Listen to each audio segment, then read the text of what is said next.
வாட்டரோட purest form. ஆனால் acid rain அப்படின்னா என்ன, எப்படி இது வந்து ரெயின்லேருந்து ஆசிட் ரெயினாக மாறுது அப்படின்னு பார்க்கலாம். நம்ம ஃபேக்ட்ரிஸ்லேருந்து ரிலீஸ் ஆகக்கூடிய ஹார்ம்ஃபுல் கேஸஸ்னாலையும் ஃபாசில் ஃபியூவல்ஸ் நம்ம எரிக்கிறதுனாலையும் வேல்கனோஸ் வந்து வெடித்து வரக்கூடிய அந்த நேரத்தில் ரிலீஸ் ஆகக்கூடிய கேஸஸ்னாலையும் அப்போது அதுலேருந்து ஒரு பொல்யூட்டன்ஸ், அதாவது ஏர் பொல்யூஷன் வந்து கிரியேட் ஆகுது. ஒரு சில ஹார்ம்ஃபுல் கேஸ்லாம் வந்து ப்ரொடியூஸ் ஆகுது, which is oxides of nitrogen, அதாவது dinitrogen oxide and nitrogen dioxide and also sulphur.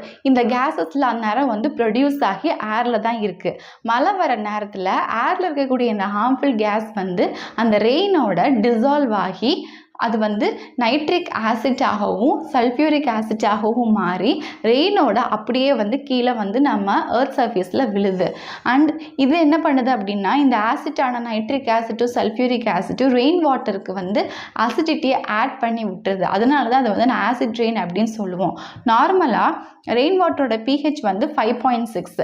ஆனால் இந்த ரெயின் வாட்டரோட இந்த நைட்ரிக் ஆசிட்டும் இந்த சல்ஃபியூரிக் ஆசிட்டும் சேர்ந்து ரெயின் வாட்டருக்கு அசிடிட்டி ஆட் பண்ணும் போது அப்போ ஆசிட் ரெயினோட pH வந்து எவ்வளோ இருக்கும் அப்படின்னா which is less than 5.6.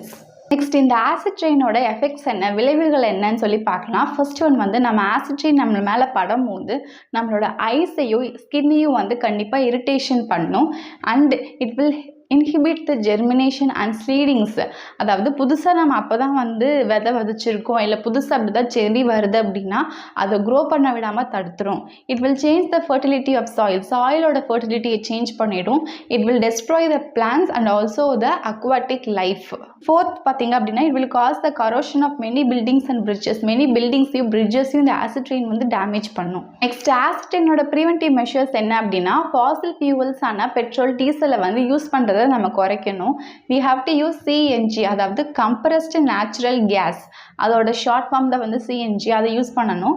And we have to use non conventional source of energy, அதாவது நம்ம ரெனியூபிள் எனர்ஜி சோர்ஸை வந்து யூஸ் பண்ணணும். ஃபோர்த் ஒன் வந்து இண்டஸ்ட்ரியல் வேஸ்ட்டை வந்து கண்டிப்பாக ப்ராப்பராக டிஸ்போஸ் பண்ணணும்.